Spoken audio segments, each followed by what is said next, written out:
साथियों नमस्कार, Randhir Singh biotech YouTube channel पर आपका स्वागत है। आज हम बात करने वाले हैं राजस्थान जीके जीएस से संबंधित कुछ प्रश्नों के बारे में, कुछ जानकारियों को लेकर आपके सामने उपस्थित हैं। तो उम्मीद है कि आप वीडियो को शुरू से लास्ट तक देखेंगे और राजस्थान से संबंधित कुछ जानकारी को आपके सामने जो शेयर कर रहे हैं इससे आप लाभान्वित हों। आपके तमाम राजस्थान स्टेट की आपकी प्रतियोगी परीक्षाएं लगी हुई हैं, जिसकी दृष्टि से काफ़ी महत्वपूर्ण है।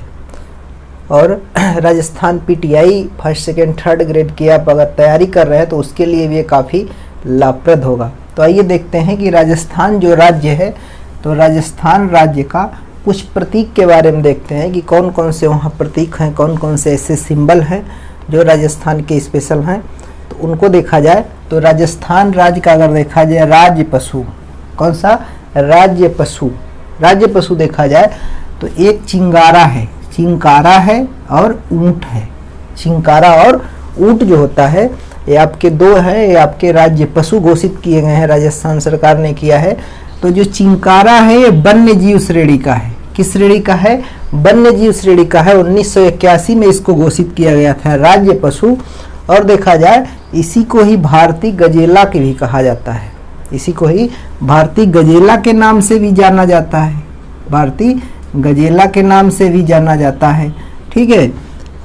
इसे ही अगर देखा जाए, इसका देखा जाए कि एक तरह से जूलॉजिकल नेम क्या होता है, किसी भी जंतु का जूलॉजिकल नेम होता है, अर्थात जंतु वैज्ञानिक नेम होता है, नाम होता है।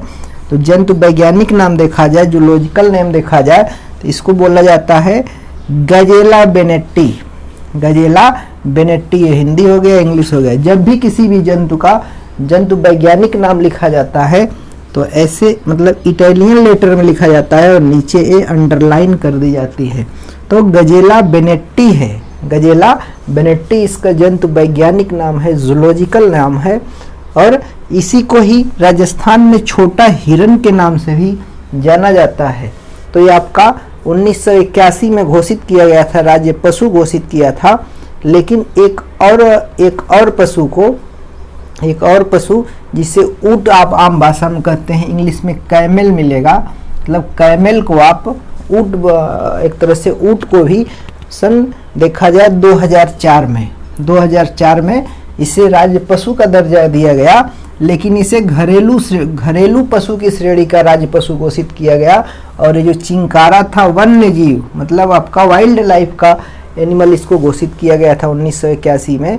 लेकिन ऊंट जो होता है काफ़ी मतलब रेगिस्तान या राजस्थान प्रदेश के लिए देखा जाए तो वहाँ के लिए इसका जो एडेप्टेशन होता है बहुत बढ़िया होता है। वहाँ के वायु मतलब वहाँ के वातावरण के अनुकूल अपने आप को क्या करता है, ढाल लेता है। तो घरेलू पशु 2014 में इसको वहाँ की राज्य सरकार ने इसे राज्य पशु घोषित कर दिया। घरेलू पशु है और इसे पशुधन की श्रेणी में, किसमें? पशुधन की श्रेणी में, अर्थात हो गया ये राजस्थान राज्य का राज्य की पशु होगा और ये पशुधन का श्रेणी है, एक तरह से धन होता है। कृषि जैसे अगर देखा जाए किसान का कर्म कृषि होता है और धन पशु होते हैं। तो पशुधन की श्रेणी में आपका रेगिस्तान या राजस्थान का पशु कौन सा? ऊंट घोषित कर दिया। कब कर दिया? 2014 में कर दिया गया। इसे अगर देखा जाए जूलॉजिकल नाम देखा जाए तो कैमेलस डोमेस्ट्रियस है, जो राजस्थान का एनिमल होता है। मतलब राजस्थान का जो ऊंट होता है, देखिए ऊंट की कई सारी प्रजातियां होती हैं। अफ्रीकन ऊंट जो होगा उसकी अलग स्पीसीज होती है।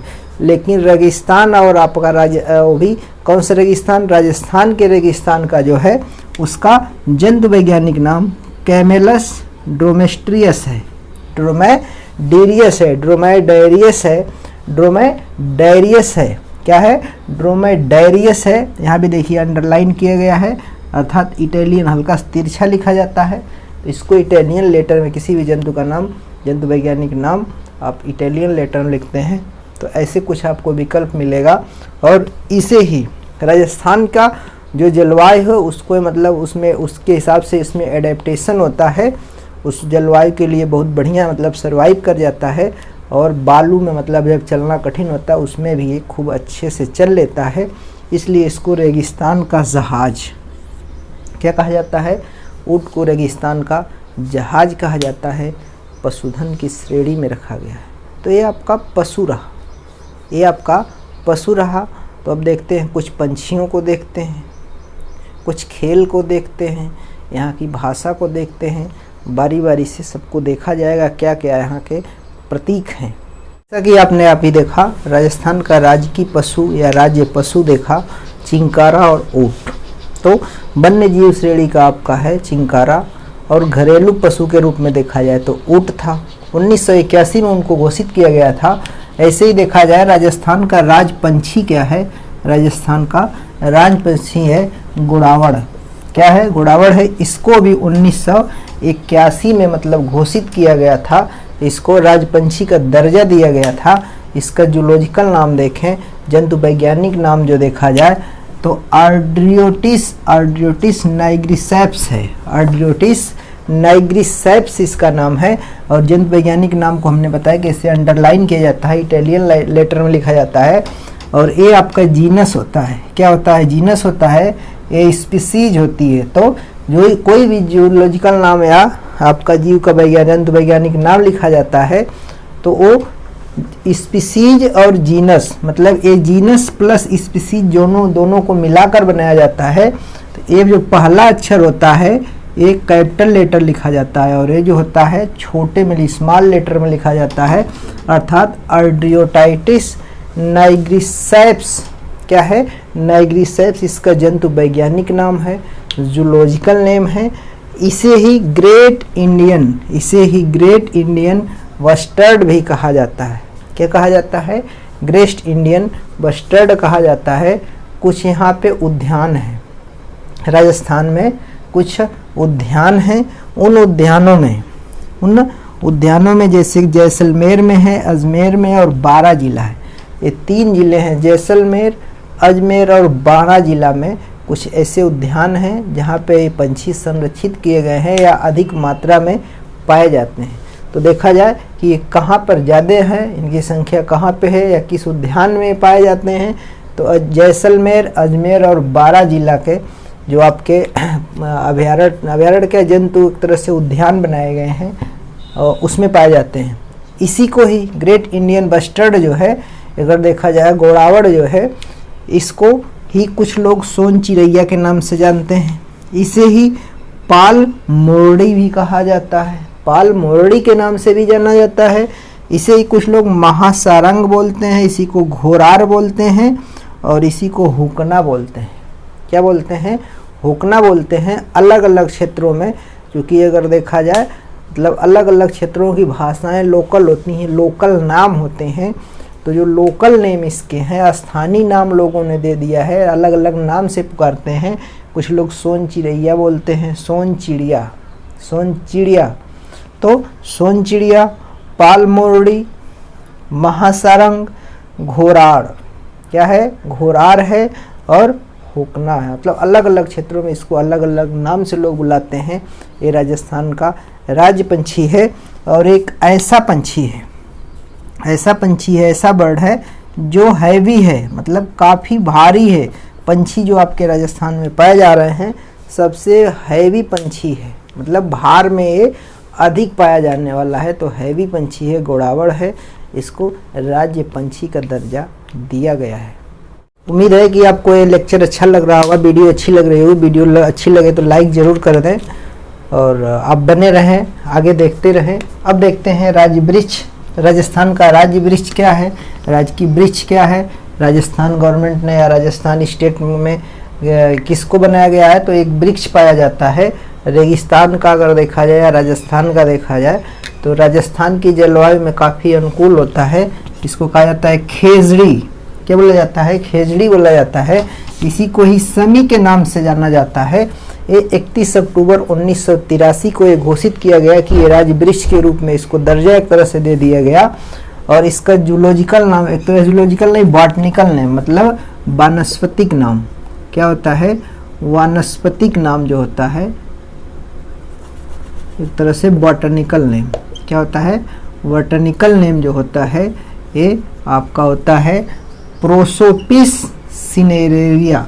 सिनेरेरिया नाम जो होता है इसका, प्रोसोपिस सिनेरेरिया जो होता है बॉटनिकल नेम या वानस्पतिक नाम जो होता है। इसके बाद देखा जाए ये जो वृक्ष है ये लेग्यूमिनेसी मतलब किस परिवार का है, फैमिली का है, तो लेग्यूमिनेसी फैमिली का है। कौन सी फैमिली है? लेग्यूमिनेसी फैमिली है, अर्थात लेग्यूमिनेसी फैमिली का वृक्ष है। लेग्यूमिनेसी फैमिली देखिए आपका सामान्य विज्ञान में भी पूछा जाता है, राजस्थान जी के जीएस में सामान्य विज्ञान वाले पार्ट में भी पूछ देगा। लेग्यूमिनेसी कुल के जो फैमिली के पौधे होते हैं उनकी क्या विशेषता होती है, तो इसमें ऐसे पौधे होते हैं जिनके बीज को अगर रगड़ दिया जाए, दर दिया जाए, तो ये दो पार्ट में टूट जाते हैं। अर्थात इसमें अगर देखा जाए तो जो दाल वाले प्लांट होते हैं, दाल वाले, तो इसका जो बीज होता है, मतलब इसको अगर जैसे दाल मिल में इसको रगड़ दिया जाए, तो इसका खोल हटा दिया जाए, तो जैसे आपका अरहर के, चने की, मटर की दाल होती है, दो पार्ट में बीज टूट जाते हैं। तो दो दाल वाले जितने भी पौधे होते हैं उनको लेग्यूमिनेसी फैमिली में रखा गया है। तो ये भी अगर देखा जाए एक ऐसा पौधा है, एक ऐसा पौधा है जिसका बीज दो पार्ट में टूट जाता है, लेग्यूमिनेसी में रखा गया है। ठीक है, अब इसको देखा जाए, इसे राजस्थान का कल्प वृक्ष के नाम से भी जाना जाता है। और एक राजस्थान में एक वंश था तोमर वंश। कौन सा वंश? तोमर वंश को देखा जाए तो तोमर वंश अगर देखा जाए, इसको मतलब एक तरह से तोमर वंश, इसके अलावा और कुछ लोग मतलब धार्मिक रूप से इसको काफ़ी मान्यता दी गई है और पूजा पाठ वगैरह में काफ़ी मतलब अगर भारत के और भागों में देखा जाए, समी की लकड़ी हवन सामग्री में काफ़ी मतलब इसको मांग होती है कि समी की लकड़ी मिल जाए पूजा पाठ में।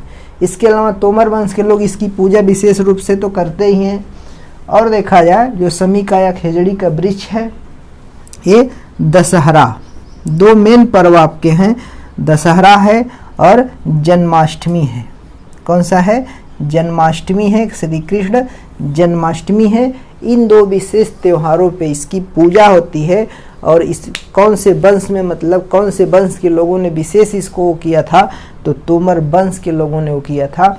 और रेगिस्तान का कल्प वृक्ष कहा जाता है, इसे समी के नाम से भी जाना जाता है। जो पूजा पाठ मतलब धार्मिक और पौराणिक रूप से देखा जाए तो इसको काफ़ी मान्यता दी गई है। राजस्थान ने इसको खेजड़ी को क्या किया, राज्य वृक्ष के रूप में इसको दर्जा दे रखा है। कब दिया? 1983 में दिया। और कब? 31 अक्टूबर 1983 में दिया। तो ये आपका राज्य वृक्ष हो गया, खेजड़ी का वृक्ष हो गया।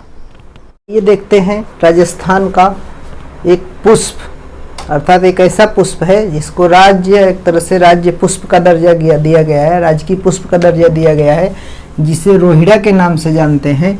इसे 1983 में दर्जा प्राप्त हुआ इसको, और एक तरह से दिया गया, यहाँ की गवर्नमेंट ने दिया। इसको मरुस्थल का सागवान भी बोलते हैं। सागवान एक काफ़ी कीमती लकड़ी होती है। तो सागवान जो होता है मरुस्थल, मरुभूमि, कौन सा? मरुभूमि। मतलब देखा जाए राजस्थान अब तो मतलब काफ़ी सुधार हो गया है, तो देखा जाए रेगिस्तान का एक तरह से है, मतलब पानी के यहाँ ज़्यादा समस्या होता है। तो मरुस्थल का एक तरह से सागवान कहा जाता है। इसे मारवाड़ का टिक कहा जाता है। टिक एक तरह से काफ़ी कीमती लकड़ी होती है, सागवान भी होती है, तो इसे मारवाड़ का टिक भी कहा जाता है। और ये राजस्थान की भूमि मतलब मरुभूमि जो है, मरुस्थल वाला जो क्षेत्र है, उस क्षेत्र में काफ़ी होता है। तो राजस्थान की ये मरु शोभा एक तरह से क्या बनाता है, कैसा पुष्प जो होता है काफ़ी मतलब डेकोरेट एक तरह से होता है। एक तरह से देखा जाए तो मरुभूमि की शोभा इसको बनाया गया, एक तरह से अलंकृत हो जाता है, शोभा बढ़ाने का काम करता है। तो मरु शोभा का नाम भी मतलब मरु शोभा भी राजस्थान का कहा जाता है। मरु एक तरह से मरुस्थल का सागवान, मारवाड़ का टिक और राजस्थान की मरु शोभा। और इसका जूलॉजिकल नाम देखा जाए तो टिकोमेला अंडलेटा, क्या है? अंडलेटा है। अब देखा जाए ये जो आपका वृक्ष है एक टिकोमेला, एक राजस्थान में वंश हुआ करता था टिकोमेला वंश का। अगर देखा जाए तो टिकोमेला वंश से इसका संबंध है। तो टिकोमेला अंडलेटा इसका एक जंतु क्या बॉटनिकल नेम है, वानस्पतिक नाम इसका जो है ये रख दिया गया। तो ये आपका राज्य का पुष्प हो गया, कौन सा? रोहिड़ा। राज्य का पंछी हो गया गोड़ावड़, और आपका पशु हो गया चिंकारा और ऊँट। वन्य जीव श्रेणी का आपका चिंकारा, घरेलू पशु पशुधन के रूप में जो दिया गया ऊँट, कैमल। ठीक है। अब देखिए इसमें देखा जाए कि नृत्य कौन सा है। राजस्थान का नृत्य क्या है, तो घूमर है। क्या है, घूमर। ठीक है। अब देखिए घूमर जो है राज्य का नृत्य है। ये क्वेश्चन आपका बन सकता है। इसके अलावा देखा जाए अगर पीटीआई का एग्जाम दे रहे हैं तो ये बास्केटबॉल, यहाँ का खेल कौन सा है, बास्केटबॉल। राजस्थान का खेल देखा जाए तो बास्केटबॉल है। क्या है, बास्केटबॉल है। ये यहाँ के प्रतीक हैं। क्या है, प्रतीक हैं। राजस्थान का लोक नृत्य देखा जाए तो घूमर है। अब देखा जाए कि यहाँ का एक वो है, जैसे एक गीत है, गीत है। गीत पूछ दे कि राजस्थान का राज्य का गीत कौन सा है, तो गीत है केसरिया बालम पधारो मारे देश रे। केसरिया बालम पधारो मारे देश यहाँ का क्या है, गीत है, यहाँ का गाना है एक तरह से, केसरिया बालम पधारो मारे देश। तो राजस्थान के कुछ प्रतीक हैं। इसके बाद अगर देखा जाए तो अभी हमने बताया कि तोमर वंश जो था, तोमर एक तरह से कौन सा वंश अभी बताया हमने, तोमर। तोमर वंश जो था खेजड़ी की विशेष रूप से पूजा कर रहा था, किस पे, दशहरा और श्री कृष्ण जन्माष्टमी पे।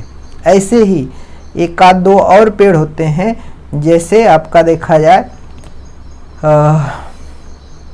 कुछ और वृक्ष हैं, उनको एक तरह से देखा जाए काफ़ी पौराणिक दृष्टि से भी महत्वपूर्ण होते हैं, धार्मिक दृष्टि से महत्वपूर्ण होते हैं उनकी। मतलब जैसे पीपल का वृक्ष है, चौहान वंश, पीपल का वृक्ष है, चौहान वंश उसकी पूजा करता है। ऐसे ही कुछ वृक्षों की अलग अलग वंश मतलब पूजा पाठ में उसको प्रयोग करते हैं। तो ये आपके कुछ आपके राजस्थान के प्रतीक रहे, सिंबल रहे, जो प्रतियोगी परीक्षाओं में पूछे जाते हैं। इसको आप थोड़ा सा अगर समझ में आया होगा वीडियो को, मतलब आप लाइक कर दीजिएगा, याद कर लीजिएगा, पेपर में आता है। राजस्थान पीटीआई की आप आरपीएससी पीटीआई जो करा रहा है आपका second grade, third grade, first grade वगैरह, इसके अलावा और भी जो भी प्रतियोगी परीक्षाएं होती हैं उसमें ये काफ़ी लाभप्रद होगा। आई होप कि वीडियो आपको अच्छा लगा होगा। अच्छा लगा अपने मित्रों को शेयर कर दें, कमेंट करके बता दें कैसा लगा, लाइक कर दें। ठीक है, इसी के साथ बहुत बहुत धन्यवाद। फिर मिलते हैं एक नेक्स्ट राजस्थान की वीडियो के साथ। पूरा वीडियो देखने के लिए बहुत बहुत धन्यवाद।